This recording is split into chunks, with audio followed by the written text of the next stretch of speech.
This story is told from a female's point of view.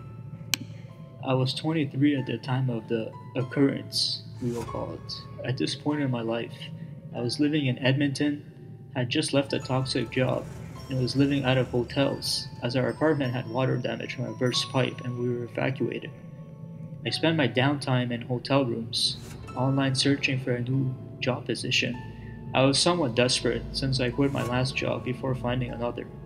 I was at the point where I would take basically anything to get me by until I found a job I really wanted to do. I applied on Kijiji, which is basically like the Canadian version of Craigslist, to companies recruiting receptionists, but I wasn't having much luck. Finally, I received a phone call from a man who owned a small engine repair shop, who needed an assistant to help organize the front end and answer phones. It wasn't something I would normally jump on. I typically work in healthcare. But as I said, desperate times. I agreed to meet him that day at a restaurant for drinks, which I thought was somewhat unusual. When I was about to leave, he texted me saying to meet him at his shop instead. I thought this would be more appropriate. When I arrived at the shop and walked in the door, I was slightly disgusted.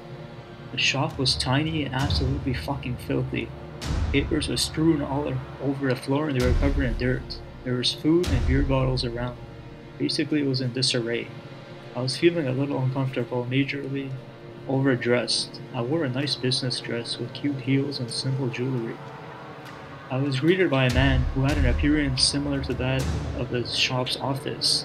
He was wearing dirty, torn-up wife beater, a gold chain, and he was covered in tats. Beer in hand, he reached for my hand to introduce himself. He finishes his beer and runs back to the fridge behind the desk and pulls out two more. "Want one?" he asked. I respectfully declined. In the back of my mind, I knew it wasn't a good idea. I know some of you are thinking red flag, but here in Alberta, Canada, people drink a lot. Not saying it's necessarily normal to drink on the job, but in this line of work, it may be more common, so didn't feel really threatened. Also, I had been around my fair share of sketchy people, so it took a lot for me to feel uneasy.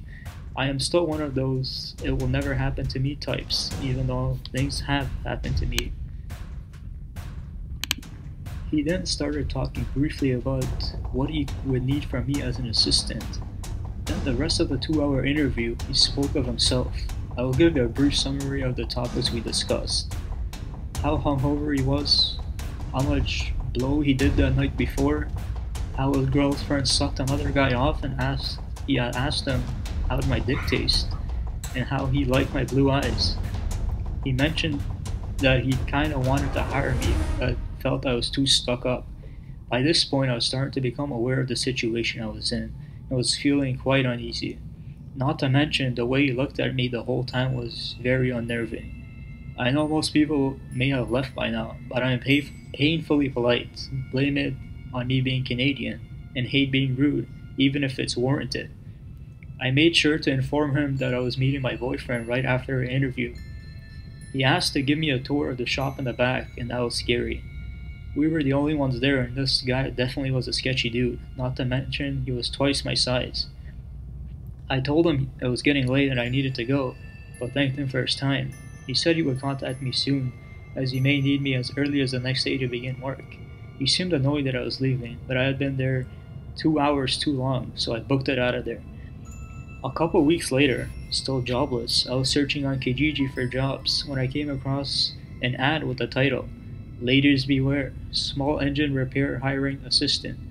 I immediately noticed that it was the one I interviewed at, so I clicked the link. In the post, it mentioned that this man was currently under investigation after being acquitted on charges of raping 2 women who answered his Kijiji ads. They went to a shop. He later drugged their drinks and raped them. All I could think about was how lucky I was to not drink that beer. I was contacted by a lady and her daughter who had a similar experience with the same man at the shop. She gave me one of the Edmonton constable's numbers. I did contact them and left a message, but they never got back to me. It turns out they have been watching this guy for a while, and he has sexually related charges dating back to 1991. I narrowly missed a bullet here. Lesson learned. Always let people know Where you are and never take drinks from strangers, or candy from that, for that matter.